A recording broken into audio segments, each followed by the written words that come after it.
Hello, good day to you. It's me, Andy, and here's another travel tip. Cabin crew have revealed why you should not fully recline your seat on all flights.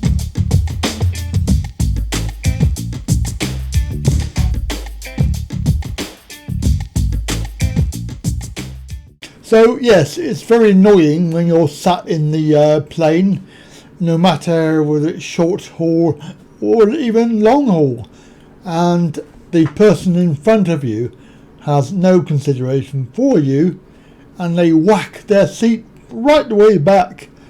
I had that happen to me in going to Thailand. It was just taken off, and I had my tray down, and I had a bottle of water on it. I was taking some medication, and I had the bottle open on the tray. The guy in front whacked his seat back, the tray hit me in the stomach, and the bottle of water went all over me. I had it all over my shirt, all over my trousers, all over everywhere. I was a little bit annoyed, I must say, but the guy in front was oblivious to my dilemma. I called over the stewardess and I said, look, can you not ask him to move forward at least until I got the tray out my stomach? Oh yeah, but he's entitled to put the seat right the way back. Anyway, she said I'll have a word. So she had a word. His excuse was the guy in front of him had put his seat back, so he put his back, and he hadn't even looked to see if there was anybody behind him. He just did it. Didn't give a shit about me. So the problem was that I couldn't get this seat, my tray, back up because it was stuck right in my stomach. Anyway, with a lot of hassle and a lot of adjustment, I then had to spend the next 11 hours with this seat right in my face. Luckily for me, I was actually able to put my seat back because I had chosen a bulkhead seat, which means that there's nobody behind me except the crew member, and they're not sat there. So I was able to alleviate my problem by having my seat fully back, because otherwise I wouldn't be able to get in and out of the seat, or even have difficulty watching the video screen. Anyway, this story, very long-winded story, but this story I saw was quite interesting because it is cabin crew reveal why you should not recline your seat on a plane, and it goes into detail. This was July the 13th. Obviously, besides being annoying to passengers behind you, the real reason why you were asked to keep your seat upright for takeoff and landing isn't to ruin your sleep. Cabin crew are complying with a law that ensures all seats and blinds are upright as well as armrests are down. The FAA, Federal Aviation Administration, set the rules for two main reasons. One, it makes it easier to evacuate, and it can help limit injuries while on board a plane. So obviously the most dangerous part of flying is taking off and landing. So if you can't get out of your seat,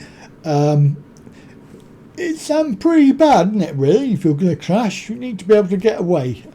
But obviously, if you're flying, the whole thing is you would like to relax. Well, what they're saying is that it's not safe even with them back while you're flying, because it can cause accidents. So 58% of accidents occur at takeoff and landing. Obviously, if your seat is reclined in an emergency, then the person behind you may not have enough time to get out of their seat, and they're obviously renowned for a lack of legroom as well. Many people hate the person in front who reclines their seat fully because it gives them less leg room, less room to move around, and obviously they can't see their in-flight entertainment TV. There are arguments that you've paid for your seat, you have the right to do anything you want. He says in the same way that you have the right to recline your seat, the passenger in front of you has the same rights. You've paid for it, it's yours.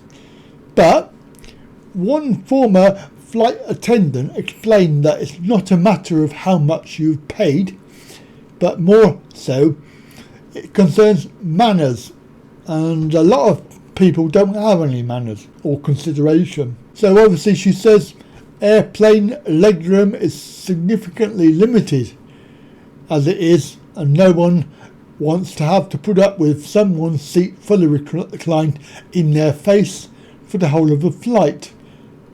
Keeping it up will make the whole flight more enjoyable for everyone.